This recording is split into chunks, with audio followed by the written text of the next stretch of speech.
നമസ്കാരം. Good evening America. Iran സംഘർഷം രൂക്ഷമാവുകയാണ്. പശ്ചിമേഷ്യയിലേക്ക് USS Abraham Lincoln അടക്കമുള്ള വിമാനവാഹിനി കപ്പലുകൾ എടുക്കുമ്പോൾ ലോക രാഷ്ട്രീയത്തോടൊപ്പം സാമ്പത്തിക മേഖലയും ആശങ്കയിലാണ്. മറുപടിയായി നൂറുകണക്കിന് മിസൈൽ ബോട്ടുകൾ ഇറാൻ കടലിൽ ഇറക്കിയിട്ടുണ്ട്.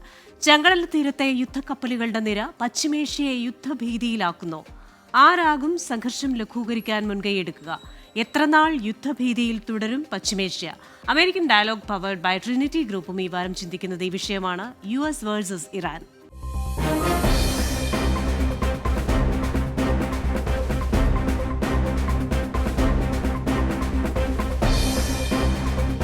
ഇന്നത്തെ എന്റെ അതിഥികൾ: വിദേശകാര്യ വിദഗ്ധൻ ഡോക്ടർ മോഹൻ വർഗീസ്, കൺസർവേറ്റീവ് ആക്ടിവിസ്റ്റും Florida Lee County Republican party committee മെമ്പറുമായ Vincent Xavier Palathingal, Houston chapter IPCNA മുൻ പ്രസിഡന്റും ഹാർവസ്റ്റ് TV ഡയറക്ടറുമായ Joy Thumpamon, 24 USA head of operations Madhu Kottarakkara എന്നിവരാണ്. എല്ലാ അതിഥികൾക്കും എല്ലാ പ്രേക്ഷകർക്കും American Dialogue powered by Trinity ഗ്രൂപ്പിലേക്ക് സ്വാഗതം. അതിഥികളിലേക്കാണ് ആദ്യം ശ്രീ മോഹൻ വർഗീസിലേക്കാണ്. ശ്രീ മോഹൻ വർഗീസ്, നമ്മൾ കഴിഞ്ഞ ആഴ്ച ഈ വിഷയം ചർച്ച ചെയ്ത് നമ്മൾ അടുത്തയാഴ്ച എന്ത് സംഭവിക്കും, ഒരു പോസിറ്റീവായിട്ടുള്ള അല്ലെങ്കിൽ ശുഭകരമായ എന്തെങ്കിലും സംഭവിക്കട്ടെ എന്ന് പറഞ്ഞു.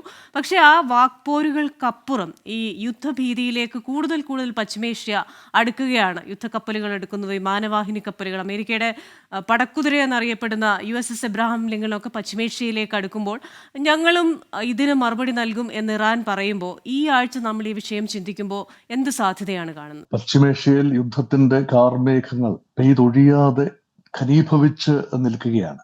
ഏത് നിമിഷവും യുദ്ധം പൊട്ടിപ്പുറപ്പെടാം എന്ന നിലയിൽ തന്നെയാണ് പശ്ചിമേഷ്യയിലെ സാഹചര്യം.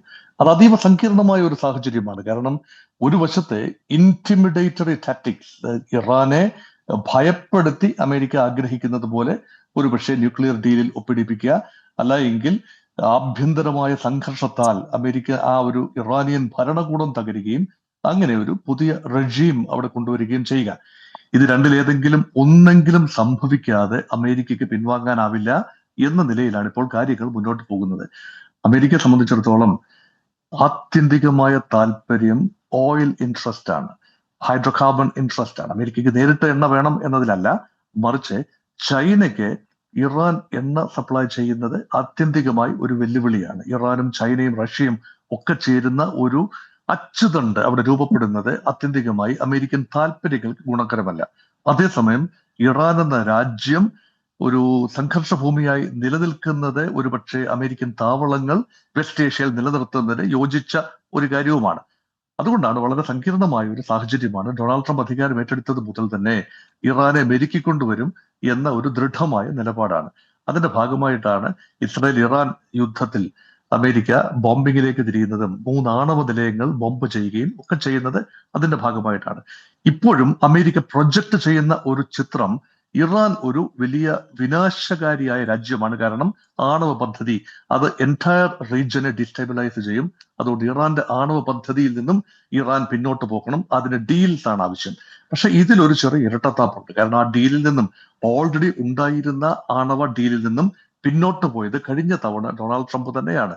2016 ഡൊണാൾഡ് ട്രംപ് അധികാരത്തിൽ വന്നതിന് പിന്നാലെ ആണവ ഡീലിൽ നിന്നും പിന്നോട്ട് പോയത് അമേരിക്ക ഏകപക്ഷീയമായിട്ടാണ്. അത് ഒരിക്കൽ കൂടി കുറച്ചുകൂടി കോംപ്രിഹെൻസീവായ ഉറപ്പുകളോടുകൂടി ഒരു ഡീൽ, ഒരുപക്ഷെ IAEA ഇൻസ്പെക്ഷനോടുകൂടി ഒരു ഡീൽ, ഇതാണ് അമേരിക്ക ആഗ്രഹിക്കുന്നത്. പുറമെ പറയുന്നത് അതാണ്. പക്ഷെ ആത്യന്തികമായി ഇറാൻ അയത്തുള്ള അലി ഖൊമൈനി നയിക്കുന്ന അല്ലെങ്കിൽ മസൂദ് പെസഷ്കിയാൻ നയിക്കുന്ന ഒരു പ്രത്യേക ഭരണക്രമം അവസാനിക്കുകയും അമേരിക്കൻ അനുകൂല ഒരു സംവിധാനം അവിടെ ഉണ്ടാവുകയും ചെയ്താൽ യഥാർത്ഥത്തിൽ ആ മേഖലയുടെ പൂർണ്ണമായ നിയന്ത്രണം അവിടെ പിന്നെ അമേരിക്ക വിരുദ്ധ പക്ഷങ്ങൾ ഒന്നും തന്നെയില്ല. സിറിയ ആയിരുന്നു അമേരിക്കയ്ക്ക് ചെറിയ വെല്ലുവിളി ഉയർത്തിയിരുന്ന ഒരു രാജ്യം. ബാഷർ അൽ അസദ് നയിച്ചിരുന്ന സിറിയയിലും ഭരണമാറ്റമുണ്ടായി അൽഷറ ഭരണകൂടം അമേരിക്കയോട് യോജിച്ച് നിൽക്കുകയാണ്.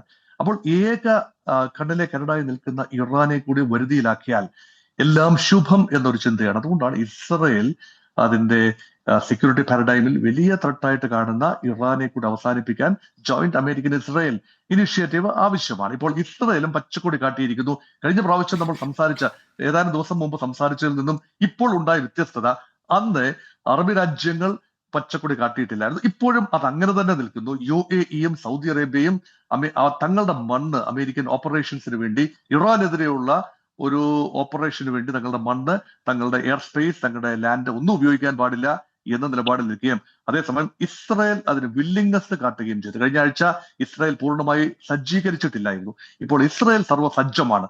അത് മാത്രമല്ല, ബാറ്റിൽ ഷിപ്സ്, ഈ Abraham Lincoln USS Abraham Lincoln ഉൾപ്പെടെയുള്ള വിമാനവാഹിനി കപ്പലുകൾ കുറച്ചുകൂടി അടുത്ത് വരികയാണ്. ഈ ആഴ്ചത്തെ 2-3 ദിവസത്തിനുള്ളിലെ ബിൽഡപ്പ് നോക്കിക്കഴിഞ്ഞാൽ ചെങ്കടൽ മേഖലയും പേർഷ്യൻ ഗൾഫ് മേഖലയും അതിശക്തമായ അമേരിക്കൻ നാവിക സാന്നിധ്യമുണ്ട്. അത് മാത്രമല്ല, ജോർദാനിലെയും അതുപോലെ മറ്റ് അറബിൻ പെനിൻസുലൻ രാജ്യങ്ങളുടെ എല്ലാം തന്നെ എയർ സ്പേസുകൾ വളരെ സജ്ജമായിരിക്കുന്നു. അപ്പൊ ഇമ്മിനന്റ് ആണ് അറ്റാക്ക് എന്ന പ്രതീതി ഇപ്പോൾ ജനിക്കുന്നു. അതുകൊണ്ട് തീർച്ചയായും അമേരിക്കയുടെ ഒരു ഓപ്പറേഷൻ ഏതാനും മണിക്കൂറുകൾക്കുള്ളിലോ അല്ലെങ്കിൽ ദിവസങ്ങൾക്കുള്ളിലോ ഉണ്ടാകാനുള്ള സാധ്യത പൂർണ്ണമായി തള്ളിക്കളയാനില്ല. സമാന്തരമായി ചർച്ചയ്ക്കുള്ള വഴിയും ഒരുക്കിയിരിക്കുന്നു. അതുകൊണ്ട് ട്രംപിനെ സംബന്ധിച്ചിടത്തോളം ബ്ലോയിറ്റ് ഹോട്ട് ആൻഡ് കോൾഡ് എന്ന ഒരു നിലപാട്. അപ്പോൾ കുറച്ച് നേരം വളരെ ശക്തമായ റെച്ചറിക്കുമായിട്ട് മുന്നോട്ട് പോകും, പിന്നെ കുറച്ച് താഴുന്ന ഒരു നിലപാട്. ഇത് ട്രംപിന്റെ ഒരു രീതിശാസ്ത്രമാണ്. അങ്ങനെ ഒരു സംഘർഷം ഘനീഭവിച്ച് ഇപ്പോൾ നിൽക്കുകയാണ്. ശരി, thank you. Shri Vincent Xavier Palathingal, ഇപ്പോൾ നമ്മൾ കഴിഞ്ഞ ഒരാഴ്ച അല്ലെങ്കിൽ ഈ ദിവസങ്ങളിലൊക്കെ നമ്മൾ ഒരു ഇക്കണോമിക് ഓർഡർ ശ്രദ്ധിച്ചു കഴിഞ്ഞു കഴിഞ്ഞാൽ വലിയ ആശങ്ക നിക്ഷേപകരിൽ കാണുന്നുണ്ട്. ഓഹരികൾക്കും അതുപോലെ തന്നെ ബോണ്ടുകൾക്കുമൊക്കെ ആവശ്യം കുറയുന്നു. സ്വർണ്ണമാണെങ്കിൽ കത്തിക്കയറുന്നു, വെള്ളി കത്തിക്കയറുന്നു, ചെമ്പിന് വില കൂടുന്നു, ക്രൂഡ് ഓയിലിൻ്റെ പ്രൈസിൽ വരുന്ന ഫ്ലക്ച്വേഷൻസ്, ഡോളറിൻ്റെ പ്രൈസിൽ വരുന്ന ഫ്ലക്ച്വേഷൻസ്, അങ്ങനെ ഒരു വേൾഡ് ഇക്കണോമിക് ഓർഡറിൽ ഒരു ആശങ്ക പോലെ തോന്നുന്നു. അപ്പോൾ ഇത്തരത്തിലൊരു സാഹചര്യം സോഷ്യോ പൊളിറ്റിക്കൽ ഇക്കണോമിക് സെനേറിയോയിൽ എന്ത് വ്യത്യാസം വരും? ട്രംപിന്റെ അപ്രോച്ച്, നമ്മൾ ഇതിനു മുമ്പ് ട്രംപിന്റെ ഈ വാർ സെനാരിയോസ് ട്രംപ് ഹാൻഡിൽ ചെയ്ത രീതികൾ ശ്രദ്ധിച്ചാൽ നമുക്ക് കാണാൻ പറ്റും, ഒരു ലോങ് ടേം എൻഗേജ്മെന്റിന് എസ്പെഷ്യലി ദിസ് ഫാർ അവേ തയ്യാറായിട്ടുള്ളൊരു നേതാവല്ല ട്രംപ്. അപ്പോ അദ്ദേഹം ഇത്രയും ആയുധ സന്നാഹങ്ങളും പടക്കപ്പലുകളും നാവിക വിന്യാസവും എല്ലാം ഈ ഇറാന്റെ തൊട്ടടുത്ത ഏരിയയിൽ ചെയ്യുന്നതിന്റെ ഒരു ഉദ്ദേശം അതിന്റെ ആ ഒരു ടെൻഷൻ കൂട്ടി ഒരു ഇമ്പാക്ട്, ഒരു കൊളൂഷൻ ആവശ്യമായിട്ട് വന്നാൽ അത് വളരെ സ്ട്രോങ് ആയിട്ടുള്ള ഒരു ചെറിയ ഷോർട്ട് പീരീഡിൽ അത് അവസാനിപ്പിക്കുക എന്നുള്ളതാണ് ട്രംപിന്റെ ഇതുവരെയുള്ള അപ്രോച്ച്. മനസ്സിലാക്കിയാൽ സർജിക്കൽ സ്ട്രൈക്സ് ആയിരുന്നു പുള്ളിയുടെ ഫസ്റ്റ് ടൈമില് എനിമീസിനെ ഇല്ലാതാക്കാനുള്ള ഒരു വഴി. വളരെ കൃത്യമായിട്ട് ആ വ്യക്തിയെ കൊല്ലാൻ ഉദ്ദേശിക്കുന്ന അല്ലെങ്കിൽ ഇല്ലാണ്ടാക്കാൻ ഉദ്ദേശിക്കുന്ന വ്യക്തിയെ മാത്രം ഇല്ലാണ്ടാക്കുക. That's what he has done in the first term. And the second term, you have seen the B-2 bomber after preparing everything using Israel's help so that Iran will not be able to retaliate or do anything. Then he goes and, do the bunker buster bombs to get rid of the nuclear, facilities. So Maduro captured again very few Venezuelan people killed and no American personnel killed. So idellam nokiyal, that is what he is thinking, what he is planning to do, if at all there is a need. On the other hand, the market cannot think like that. When America is getting ready for a war with a force that is far away, without having any allies in the region other than Israel, ഇപ്പം UAE or സൗദിയോ ആരും base ഉപയോഗിക്കരുതെന്ന് പറഞ്ഞിട്ടുണ്ട്. അവർക്ക് അത് ഇറാനോടുള്ള ഒരു സഹാനുഭൂതി കൊണ്ടോ അതോ ഇറാനോട് ഒന്നിച്ച് ചിന്തിക്കുന്നത് കൊണ്ടോ അല്ല അവരത് പറയുന്നത് തിരിച്ചുള്ള റിട്ടാലിയേഷനെ പേടിച്ചിട്ടാണ്. അപ്പോ ഈ ഫോഴ്സസ് എല്ലാം അമേരിക്കയോട് കോപ്പറേറ്റ് ചെയ്യാതെ ഇത് വാർ വേണ്ട, അല്ലെങ്കിൽ നമുക്ക് സംസാരത്തിൽ കൂടി ഇത് പരിഹരിക്കാം എന്ന് പറയുന്ന ഒരു സാഹചര്യത്തിൽ മൊത്തത്തിൽ ലോകത്തിൽ ഒരു ഫിയർ ഒത്തിരി വളർന്നിരിക്കുന്ന ഒരു സാഹചര്യമാണ്. അപ്പൊ അതാണ് നമ്മൾ എക്കണോമിക് മാർക്കറ്റിൽ കാണുന്നത്. എക്സാക്ട്ലി എന്താണ് ഇപ്പൊ ഫോർ എക്സാമ്പിൾ ആർക്കും പ്രതീക്ഷിക്കാൻ പറ്റാത്ത കാര്യമാണ് വെനസ്വേലയിൽ സംഭവിച്ചത്. ജസ്റ്റ് കാര്യമായ പ്രശ്നങ്ങളൊന്നുമില്ലാതെ മഡൂറോയെ പൊക്കിക്കൊണ്ടുവരുന്നു. അപ്പൊ അങ്ങനത്തെ ഒരു ഓപ്പറേഷനിൽ കൂടി ഖമേനിയുടെ ഗവൺമെന്റിനെയോ അവിടെ ഇല്ലാണ്ടാക്കാൻ സാധിച്ചാൽ അതെന്താണെന്ന് നമുക്കറിയില്ല അതിനുള്ള വഴി. അതാണ് ഞാൻ കാണുന്ന ഇതിലൊരു കാര്യമായ പ്രശ്നങ്ങളില്ലാതെ, കാര്യമായ പരിക്കുകളില്ലാതെ അമേരിക്കൻ സാമ്പത്തിക വ്യവസ്ഥയ്ക്കും ലോക സമ്പദ് വ്യവസ്ഥയ്ക്കും കാര്യമായ പരിക്കുകളില്ലാതെ ഇതിൽ നിന്നും പുറത്തേക്ക് വരാനുള്ള ഒരു വഴി. അത് എന്താണെന്ന് നമുക്കറിയില്ല. At the same time they may have a plan that is going to make it happen. ഇപ്പോ ആദ്യം ഒരു ന്യൂസ് ഉണ്ടായിരുന്നു, ഖമേനി റഷ്യയിലേക്ക് രക്ഷപ്പെടാനായിട്ട് ആഗ്രഹിക്കുന്നു എന്നൊക്കെ. പിന്നീട് കേട്ടു അദ്ദേഹം ബങ്കറിലേക്ക് പോകുന്നു, അദ്ദേഹത്തിന്റെ മകൻ ഇൻചാർജ് ആവുന്നു. അപ്പോ എക്സാക്ട്ലി എന്തോ ഉറപ്പുകൾ അവർക്കും കിട്ടിയിട്ടുള്ളത് കൊണ്ടാണ് ഖമേനി രക്ഷപ്പെടുന്നത്. ഇത്രയും സ്ട്രോങ് ആയിട്ടുള്ള അമേരിക്കൻ സൈന്യ വിന്യാസം ഉണ്ടായിട്ടും രക്ഷപ്പെടാതെ ഇറാനിൽ തന്നെ പുള്ളി ഉറച്ചു നിൽക്കുന്നത്. അപ്പോ വി ഡോണ്ട് നോ. അതിനിടയ്ക്ക് ചൈനയും റഷ്യയും കൂടി ഇറാന്റെ കൂടെ ഒരു ഡീല് സൈൻ ചെയ്തിട്ടുണ്ട്. ഈയിടയ്ക്ക് കൂടുതൽ കോഓപ്പറേഷൻ, അവർ തമ്മിൽ സൈനികമായിട്ട് കൂടുതൽ കോഓപ്പറേഷൻ ഉറപ്പാക്കുന്ന ഒരു ഡീല് ഇന്നലെ സൈൻ ചെയ്തിട്ടുണ്ട്. അപ്പൊ ഈ ഒരു സാഹചര്യത്തിൽ there is a lot of tension. But ട്രംപിന്റെ നേച്ചർ നോക്കിയാൽ ആ ഒരു ലോങ് ടേം വാർ, അതായത് സാമ്പത്തിക സിറ്റുവേഷൻ കുളമാക്കുന്ന ഒരു ലോങ് ടേം വാർ ട്രംപ് ഇനീഷ്യേറ്റ് ചെയ്യും എന്ന് നമുക്ക് വിശ്വസിക്കാൻ പറ്റുന്നില്ല. ബിക്കോസ് അദ്ദേഹത്തിന്റെ പഴയ വാർ എഫർട്ടുകളൊന്നും അതിലേക്കല്ല കൈ ചൂണ്ടുന്നത്. അപ്പൊ എന്തോ ഒരു പ്ലാൻ ഉണ്ട്, അതെന്താണെന്ന് നമുക്ക് അറിയില്ല. അറ്റ് ദ സെയിം ടൈം ഈ ഒരു ലോങ് ടേം വാർ ഫിയർ ചെയ്യുന്നത് കൊണ്ടാണ് എക്കണോമിക് സിറ്റുവേഷൻ മോശമാവുന്നത് അമേരിക്കയിലും ബാക്കി എല്ലായിടത്തും. ഇതാണ് ഇപ്പോഴത്തെ ഒരു സെനാരിയോയിൽ എനിക്ക് കാണാൻ സാധിക്കുന്ന ഒരു പിക്ചർ.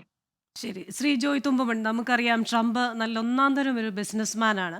അപ്പോൾ അദ്ദേഹത്തിൻ്റെ എല്ലാ കാര്യങ്ങളിലും ഒരു ടേബിളിലേക്ക് ഇരു കക്ഷികളെയും എത്തിക്കുക, അതിനുശേഷം ഒരു ഡീൽ ഉണ്ടാക്കുക എന്ന മട്ടിലാണ് പല കാര്യങ്ങളിലും, ഈവൻ പൊളിറ്റിക്കൽ ഡിസിഷൻസിൽ പോലും നമ്മൾ കണ്ടിട്ടുള്ളത്. അപ്പോൾ ഇവിടെയും ഒരു സമ്മർദ്ദം ഉണ്ടാക്കിയതിന് ശേഷം ഒരു എന്താ പറയുന്നത്, ടേബിളിലേക്ക് എത്തിച്ചതിന് ശേഷം അതിനൊരു പരിഹാരം ഉണ്ടാക്കുക. അതുപോലെ തന്നെ വിൻസെന്റ് സേവ്യർ പാലത്തെങ്കിൽ പറഞ്ഞതുപോലെ തന്നെ ഇതൊരു ഷോർട്ട് ടേം ഒരു സംഘർഷം എന്നതിലുപരി അതിനപ്പുറമായി ഒന്നും സംഭവിക്കില്ല എന്നാണോ കരുതുന്നത്? ഡൊണാൾഡ് ട്രംപിന്റെ ആ ഒരു സൈക്കോളജി എന്ന് പറയുന്നത് ഏറ്റവും അധികമായ ടെൻഷൻസ് രാഷ്ട്രീയ എതിർ പാർട്ടികൾ കൊടുക്കുകയോ തനിക്ക് എതിരായി നിൽക്കുന്നവർക്ക് സമ്മർദ്ദം ചെലുത്തുകയോ ചെയ്യുന്ന ഒരു ഡിപ്ലോമസിയാണ് ഡൊണാൾഡ് ട്രംപ് എല്ലാ സമയവും ചെയ്യുന്നത്. എന്നാൽ ഇവിടെ നമുക്ക് കാണുവാൻ കഴിയുന്നത് ഈ ഇറാൻ ഉള്ളിൽ തന്നെ അവിടെ ആയിരക്കണക്കിന് ജനങ്ങൾ വളരെ പ്രക്ഷോഭകാരികളായിട്ട് തെരുവിലിറങ്ങി മുദ്രാവാക്യം വിളിക്കുകയും തങ്ങളുടെ ജീവൻ പോലും, 10,000-കണക്കിന് ആളുകളുടെ ജീവനാണ് അവിടെ അവരെ വെടിവെച്ച് കൊല്ലുകയും ഒക്കെ ചെയ്തത്. അവിടെയുള്ള സ്ത്രീകളൊക്കെ അവരുടെ തലയിലുള്ള പർദ്ദകളൊക്കെ തീയിലിട്ട് ചുട്ടുകളയുകയാണ്. സാമ്പത്തികമായി ഇറാൻ വളരെയധികം അധംപതിച്ചിരിക്കുകയാണ്. അവരുടെ റൂബിൾസ് അല്ലെങ്കിൽ അവരുടെ കറൻസി എന്ന് പറയുന്നത് ഏറ്റവും വളരെ ലോ പ്രൊഫൈലിലേക്ക് വന്നിരിക്കുകയാണ്. നാം ഒന്ന് ചിന്തിക്കുക, ഇറാൻ എന്ന് പറയുന്നത് ലോക രാഷ്ട്രങ്ങളുടെ വളരെ ശ്രേഷ്ഠമായിരുന്ന പേർഷ്യൻ സാമ്രാജ്യത്തിന്റെ അടിസ്ഥാനമുള്ള അനേക പർവ്വതങ്ങൾ നിറഞ്ഞതായ, വളരെയധികം സമുദ്രങ്ങളും മറ്റും ചേർന്ന് കിടക്കുന്നതായ ഫലഭൂഷ്ടമായ ഒരു സ്ഥലമാണ്.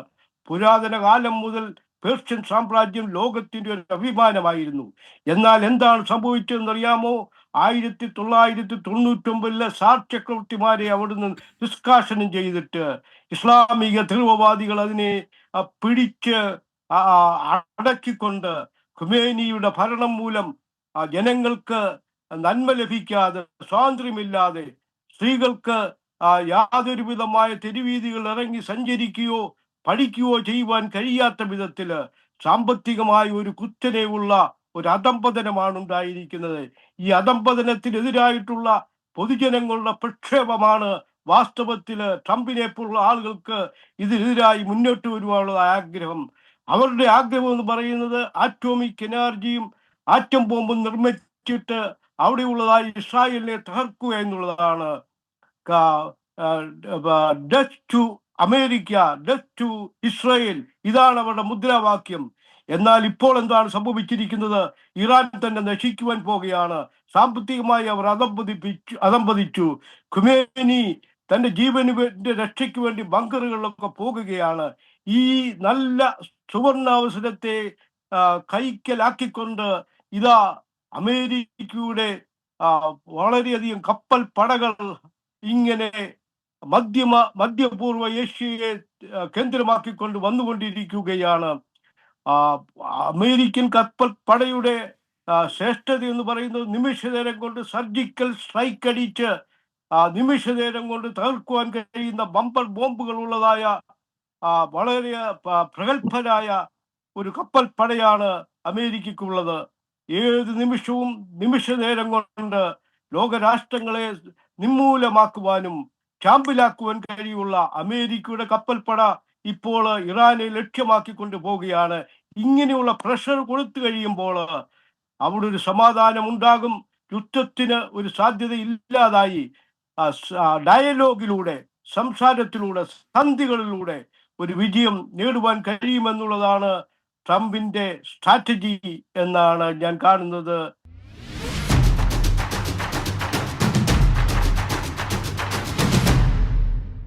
ശ്രീ മധു കൊട്ടാരക്കര, ഇപ്പോൾ പണ്ടൊരു മലയാള ചലച്ചിത്ര ഗാനം ഉണ്ടായിരുന്നു, അതിൻ്റെ വരി ഇങ്ങനെയാണ് അവസാനിക്കുന്നത്: എന്തായിരുന്നു മനസ്സിൽ എന്ന് പറഞ്ഞതുപോലെ ഇത്തരത്തിലുള്ള ഈ കഴിഞ്ഞ 1-2 ആഴ്ചകളിലായി നടത്തുന്ന ഈ പടയൊരുക്കം കൊണ്ട് എന്തായിരിക്കാം അമേരിക്കൻ പ്രസിഡന്റ് ഡൊണാൾഡ് ട്രംപിന്റെ മനസ്സിൽ?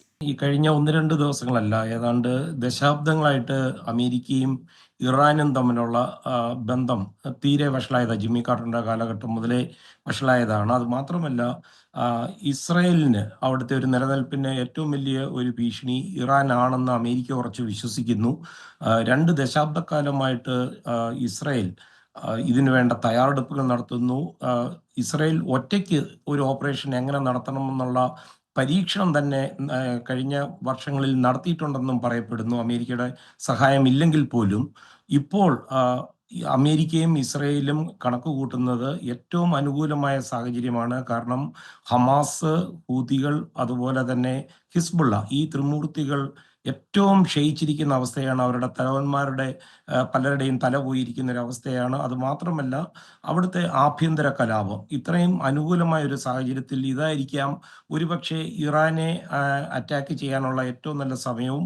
അത് മാത്രമല്ല, തെറ്റായ കരങ്ങളിലേക്ക് ആണവായുധം എത്തുന്നു എന്നുള്ള ഒരു ഉറച്ച വിശ്വാസം അമേരിക്കൻ ഭരണകൂടത്തിനുണ്ട്. അത് ട്രംപിന്റെ മാത്രമല്ല, ഒബാമയുടെ കാലത്താൽ അതിന് മുമ്പ് തന്നെ അത്തരം ഒരു ചിന്താഗതിയിൽ കൂടെ ഒരു പ്രത്യേക അഡ്മിനിസ്ട്രേഷന്റെ ഒരു ബുദ്ധിപരമായ അല്ലെങ്കിൽ ഒരു തയ്യാറെടുപ്പ് അല്ലെങ്കിൽ ഒരു സൈനിക നീക്കമായിട്ട് ഇതിനെ കാണാൻ പറ്റത്തില്ല. എല്ലാ കാലഘട്ടത്തിലും ഇറാനുമായിട്ടുള്ള വിഷയങ്ങൾ, അത് ഡെമോക്രാറ്റിക് പാർട്ടി ആയാലും റിപ്പബ്ലിക്കൻ പാർട്ടി ആയാലും ഏറ്റവും അനുകൂലമായ ഒരു സാഹചര്യമായിരുന്നു നോക്കിയിരിക്കുന്നത്.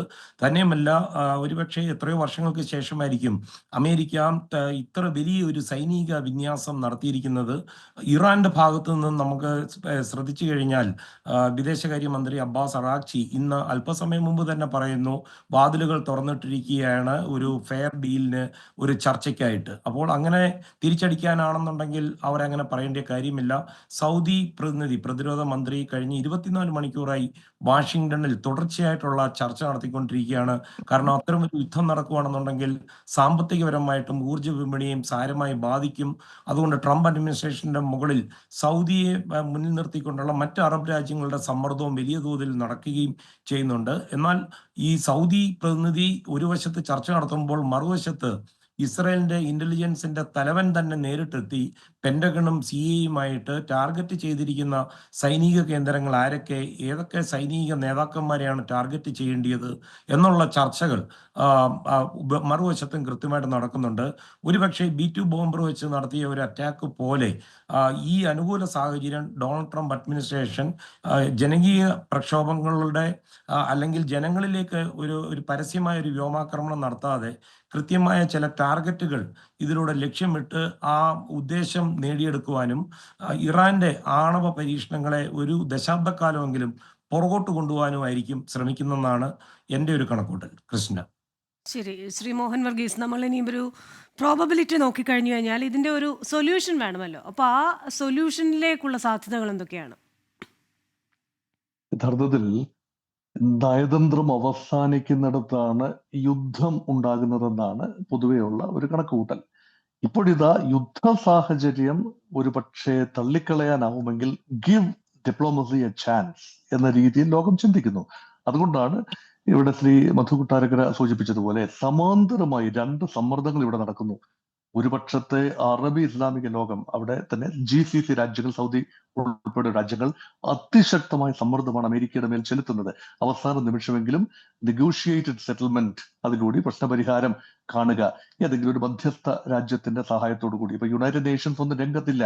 യഥാർത്ഥത്തിൽ മധ്യസ്ഥത വഹിക്കേണ്ടത് ഇങ്ങനെ ഒരു സംഘർഷത്തിൽ ഐക്യരാഷ്ട്ര സംഘടനയാണ്. ആരും ഐക്യരാഷ്ട്ര സംഘടനയുടെ പേര് പോലും ഈ സമയത്ത് ഉച്ചരിക്കുന്നില്ല എന്നത് വിധി വൈപരീത്യം എന്നേ കാണാനുള്ളൂ.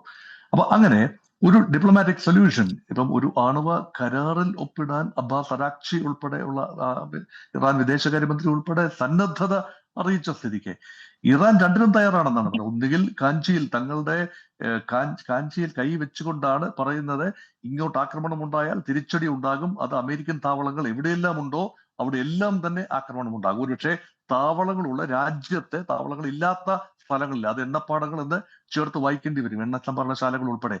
അതുകൊണ്ട് വലിയ ഡാമേജ് ആണ് വരാനുള്ള സാധ്യത. അത് മാത്രമല്ല ഇവിടെ നിന്നൊക്കെ പോയി ആ മധ്യപൂർവ്വ പ്രദേശത്ത് ജോലി ചെയ്ത പ്രവാസികൾക്ക് ഉണ്ടാകാൻ സാധ്യതയുള്ള സുരക്ഷാ ഭീഷണി, ഇതെല്ലാം കണക്കിലെടുത്തുകൊണ്ടാണ്. അത് മാത്രമല്ല ലോകത്തിന്റെ എണ്ണ വ്യാപാരത്തിന്റെ 20% കടന്നു പോകുന്നത് പേർഷ്യൻ ഗൾഫിലൂടെയാണ്. അവിടുന്ന് ഗൾഫ് ഓഫ് ഒമാനിലേക്ക് കടന്ന് അറേബ്യൻ സീയിലെത്തി ലോകത്ത് പോവുകയാണ്. അതുപോലെ ചെങ്കടൽ മേഖലയും അതുപോലെ കലുഷിതമാവുകയാണ് ഹൂതികളിലൂടെ.